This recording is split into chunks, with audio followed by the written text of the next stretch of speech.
जाते, बहन जी के पास क्यों नहीं जाते? आप रिश्ते में भी आप खुद कहते हैं कि मैं उनसे छोटा हूँ, बुआ है वो मेरी, तो आप बसपा से क्यों गठबंधन की बात नहीं करते?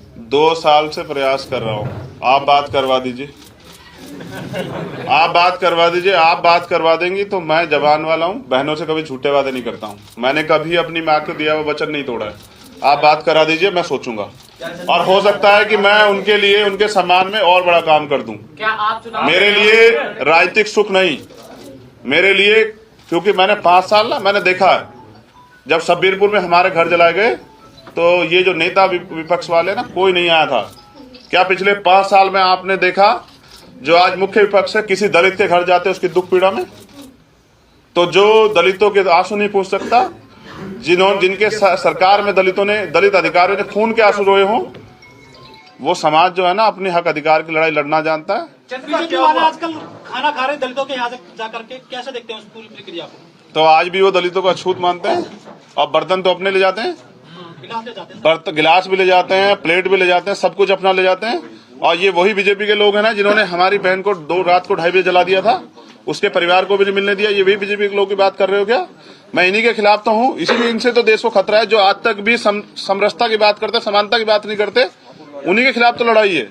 एक सच्चाई आप नहीं देख पा रहे मीडिया के साथियों, प्रधानमंत्री जी 56 इंच के सीने की बात करते हैं, लेकिन सच है कि चाइना से आंख नहीं मिला सकते। उसका कारण ये है कि देश चाइना के हाथों बिकने की कगार पे है, और इन्होंने पूंजीपतियों के देश को गिरवी रख दिया है। ये चुनाव जो है भारतीय जनता पार्टी आगे क्या बेचेगी इसलिए लड़ रही है। जी सपा में आ गए, बेटी भाजपा में अभी भी है, वो क्या रिश्ता कहलाता है इनका? वो बाप बेटी है, इसमें क्या है? जो बातचीत हो रही थी उसका क्या हुआ? जी, इसका जवाब मोदी जी दे सकते हैं। चंद्रशेखर जी, आप किस सीट से चुनाव लड़ेंगे? मैंने ये बात कही थी कि पार्टी जो आदेश करेगी, अगर मैं पार्टी आज भी आदेश करेगी, हमारे लीडर्स यहाँ बैठे हुए हैं, अध्यक्ष जी यहाँ बैठे हैं, प्रदेश अध्यक्ष जी, तो मैं लड़ूंगा गोरखपुर जाके। पहले ये था कि एक बड़ा गठबंधन पे उसमें ये सहायता थी कि मुझे कम काम करना पड़ता, मैं अपनी सीट पे जाके लड़ता, लेकिन अब मुझे अपनी लड़ाई अपने साथियों के साथ मिलकर अकेले लड़नी है। तो मैं समझता हूं कि जहां जरूरत मेरी होगी वहां ज्यादा रहूंगा। हम पे उत्तराखंड का भी चुनाव, उत्तराखंड में भी हमारे 8 प्रत्याशी डिक्लेयर हो चुके हैं। देखिए, मुझे एक भाई ने मुझसे कहा था, आपके चैनल से वो जान जाएंगे, कि अगर चुनाव में हार जीत से डरना नहीं चाहिए, आप जाके लड़ो, क्या पता अगला 2027 आपका हो। और ये कही थी एक साथी ने बात, मैं आज उनसे कहता हूं कि मैं लड़ूंगा और हम सब मिलकर लड़ेंगे।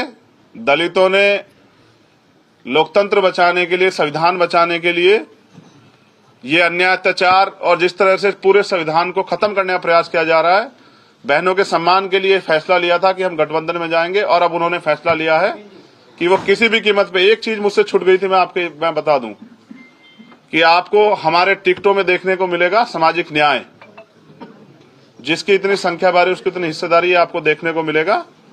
तो 30% टिकट दलितों को मिलेंगे, जनरल सीट पे भी दलित समाज के लोगों को लड़ाएंगे। दूसरा, उसके बाद 42% से 45% जो पिछड़े वर्ग के लोग हैं उनको टिकट दिए जाएंगे, जिसमें हिंदू धर्म के पिछड़े वर्ग के भी लोग हैं और मुस्लिम धर्म के पिछड़े वर्ग के भी लोग।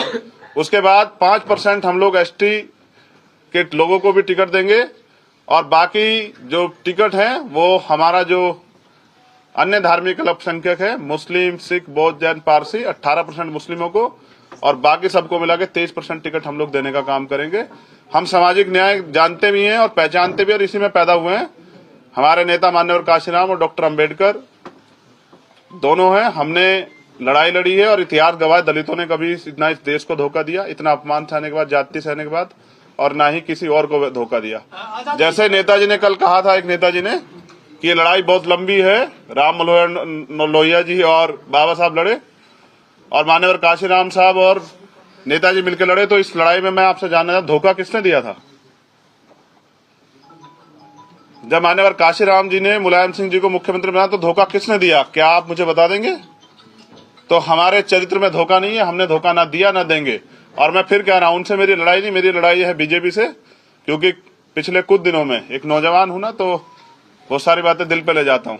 आजाद जी, तो धोखे के बाद अपनी बात रखी, अब अपनी लड़ाई लाइन खींच के लड़ेंगे। और मैं समझता हूं कि अगर मेरे जैसे लड़ने वाले व्यक्ति को जनता सहयोग नहीं करेगी तो अभी जनता तैयार नहीं हुई है। चंद्रशेखर, ये क्लियर नहीं हुआ है अभी आपने जो गोरखपुर वाली बात कही, क्या गोरखपुर से लड़ेंगे, इसको थोड़ा क्लियर स्पष्ट कर दीजिए। मैंने कहा गोरखपुर का चुनाव कौन से चरण में है? लास्ट में छठे बहुत समय है गोरखपुर में। पहले यूपी के और फेज के चुनाव लड़ा दें, तो जब उसके टिकट दूसरे पार्टी को डिक्लेयर हो जाएंगे तो हम भी अपना बता देंगे। मैंने क्या कहा कि चुनाव अगर मैं तो उस वहां से जहां से जो विकल्प ये बन रहा है कि उनकी सरकार ही बन रही है, वो चुनाव लड़ा रहे थे। मेरे लिए चुनाव लड़ना नहीं, चुनाव लड़ाना बहुत जरूरी है। मुझे दलितों ने कमान सौंपी है, बहुजनों ने, दलित, पिछड़े, आदिवासी और माइनॉरिटी के लोगों ने, अन्य धार्मिक अल्पसंख्यकों ने। मैं उनके सम्मान की रक्षा करूंगा और उनके अधिकार रक्षा करूंगा। ये जो 33 सीट आपने कहा है, तो इसकी संख्या आने वाले पेज बढ़ेगी और हमारे कार्यकर्ता मजबूत हैं। जब हमने एक साइकिल यात्रा चलाई थी तो पूरे उत्तर प्रदेश में ये माहौल बन गया था कि ये कहां से इतने कार्यकर्ता आ जाते हैं। वो कार्यकर्ता अपने स्वाभिमान सम्मान रक्षा करेंगे और वो ये भी साबित करेंगे कि उनको कैसा नेता चाहिए। वो नेता जो 5 साल अपने कमरे में सोता है और चुनाव के समय बाहर आता है, या वो नेता जो अपनी बहनों के सम्मान के लिए जेल भी काटता है, मुकदमे भी झेलता है, लड़ता भी है और कभी झुकता नहीं, जो स्वाभिमान सम्मान की लड़ाई सामने खड़े होकर लड़ता है। आज लेकिन आपके स्वाभिमान की जो कीमत है वो बीजेपी की जीत से आपको चुकानी पड़े तो चलेगा? बिल्कुल नहीं, लेकिन मैं समझता हूं कि अगर मैंने आज अपने लोगों का स्वाभिमान गिरवी रख दिया तो शायद जो रीढ़ की हड्डी हमने पैदा की है अपने समाज के लोगों में, वो कभी उठ नहीं पाएगी।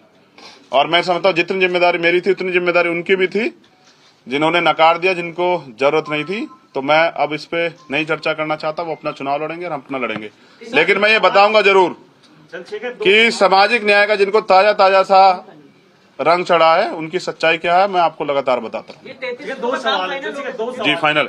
दो सवाल इधर से, मैं ये पार्टी के प्रदेश अध्यक्ष जी बताएंगे मुझे जितने सवाल छोटे जी मैं तैयार। आप जब ये कहते हैं कि जो सामाजिक न्याय का ताना बाना जिनकी नाम ले रहे नाम नहीं ले रहे जी, अखिलेश के बारे में कहते हैं शायद जी, तो वो क्या इसका नुकसान उनको माइनॉरिटी दलित समाज की तरफ से मिलेगा क्या? आप जो बार बार कह रहे हैं कि दलित समाज को धोखा दिया, दलित समाज के लोगों के विश्वास को तोड़ा, ये चीजें ये होगी क्या? मैं समझता हूँ कि लोकतंत्र में जो भी दल आया है वो अपनी हिस्सेदारी के लिए आया है और कोई किसी को जिताने हराने नहीं, सब लोग जीतने आए हैं। तो हम लोग जीतने के लिए मैदान में आए। जिसको नुकसान फायदे की परवाह थी उस चंद्रशेखर ने बहुत परवाह कर ली। इतना झुकाव तो चंद्रशेखर ने तब भी नहीं लिया जब उसके जीवन पे भी जो है ना, जीवन रक्षा पे भी बात आई थी, तब भी उसने इतना झुकाव नहीं लिया। ये लड़ाई सिर्फ जो है लोकतंत्र बचाने की और उत्तर प्रदेश बचाने की थी, क्योंकि नेताजी चुनाव के बाद अगर सरकार नहीं बनेगी तो लगा के ईवीएम पे आरोप घर में बैठ जाएंगे सारे नेता। सड़क पे सिर्फ चंद्रशेखर आजाद दिखाई देगा अगले 5 साल भी आपको। जब अखिलेश यादव से पूछा गया गठबंधन में उन्होंने 2 सीटें, उन्होंने आरोप आप पर लगाया, जब 2 सीटों की देने की बात हुई तो वो किसी से फोन पर बात करने के लिए गए और उसके बाद उन्होंने मना कर दिया। वो आप ही पर कह रहे हैं, किससे बात हुई थी आपकी तक? देखिए यही तो पीड़ा है कि जब आदमी व्यक्ति की पहचान नहीं कर पाता तो फिर उसका खामियाजा भुगतना पड़ता है। अभी जो लोग उनके पास आए वो पहले कौन से दल में थे? मैं ये समझता हूं कि हमारे यहाँ लोकतंत्र है और हमारे यहाँ फैसले भीम आर्मी की टीम लेती है। आजाद समाज पार्टी हमारा राजनीतिक दल है, लेकिन हमारी असली ताकत भीम आर्मी है और हम जो भी फैसला लेते हैं, देखिए आप भी अगर मेरे पास आए किसी प्रस्ताव को लेके और उस प्रस्ताव से ऊपर नीचे कहीं बात होगी तो क्या आप अपने आप फैसला ले लेंगे? मैंने फैसला इसलिए लिया क्योंकि मुझे पूछना था, जिस प्रस्ताव पे मैं गया था उस प्रस्ताव को वहां खत्म कर दिया गया। एक नया प्रस्ताव आया तो मुझे पूछना था उन लोगों से जो हमारे लीडर्स हैं भीम आर्मी के कि भाई अब हमारा ये प्रस्ताव है, हमें क्या निर्णय लेना है। और जब उन्होंने कहा कि आपको अपने स्वाभिमान सम्मान की रक्षा करनी है तो मैंने मना कर दिया कि मेरे लिए विधायक और मंत्री पद का कोई पद मायने नहीं रखता, मैं इसको ठोकर मारता हूँ। अब हम लड़ाई अपने बलबूते लड़ेंगे। धन्यवाद। और मैंने